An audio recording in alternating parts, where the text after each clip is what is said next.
केंद्र और दिल्ली सरकार के बीच एक बार फिर टकराव की स्थिति बनती दिख रही है।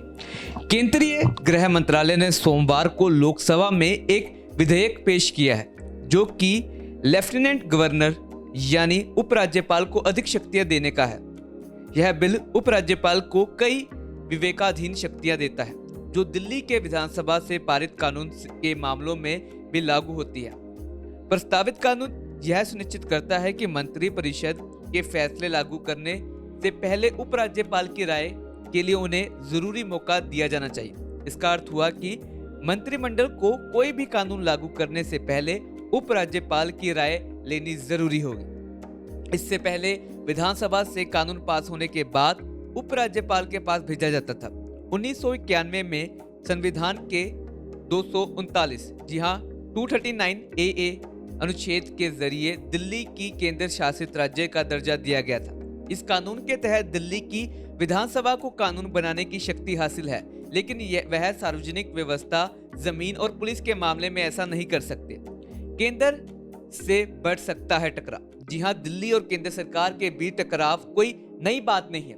दिल्ली की आम आदमी पार्टी सरकार बीजेपी शासित केंद्र सरकार से राष्ट्रीय राजधानी को लेकर कहे तो कई बार प्रशासनिक मामलों में चुनौती दे चुकी है।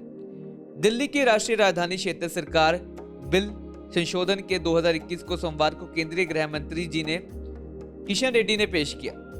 यह विधेयक 1991 के अधिनियम के 21, 24, 33 और 44 अनुच्छेद में संशोधन का प्रस्ताव करता है। गृह मंत्रालय ने बयान में कहा कि 1991 में अधिनियम का अनुच्छेद 44 समय से प्रभावी काम करने के लिए कोई भी संचारात्मक तंत्र नहीं देता है। दिल्ली के मुख्यमंत्री अरविंद केजरीवाल ने ट्वीट कर किया कि दिल्ली की जनता के खारिज करने के बाद बीजेपी आज लोकसभा में एक बिल के जरिए चुनी हुई सरकार की शक्तियां कम करना चाह रही है। विधेयक संवैधानिक पीठ के फैसले से विपरीत है। हम बीजेपी के असंवैधानिक और लोकतांत्रिक विरोध कदम की कड़ी निंदा करते हैं। इसके बाद अगले ट्वीट में उन्होंने कहा कि बिल कहता है दिल्ली के लिए LG का मतलब सरकार होगा, सभी फाइलें LG के पास जाएगी।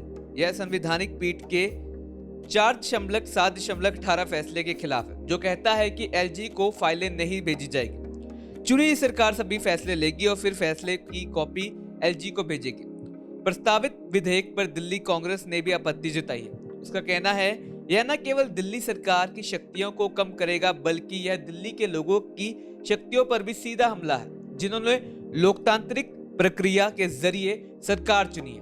पूर्व विधायक और सरकार नेता अनिल भारद्वाज ने प्रेस कॉन्फ्रेंस करके कहा कि अगर यह विधेयक पास होता है तो वह दिन दिल्ली के लिए एक काला दिवस होगा और लोकतंत्र की हत्या, क्योंकि यह साफ तौर पर संविधान है मूल सिद्धांत का उल्लंघन करता है। देखना होगा कि अब इस बिल का आगे कितना विरोध होता है, यह पास होता है या नहीं।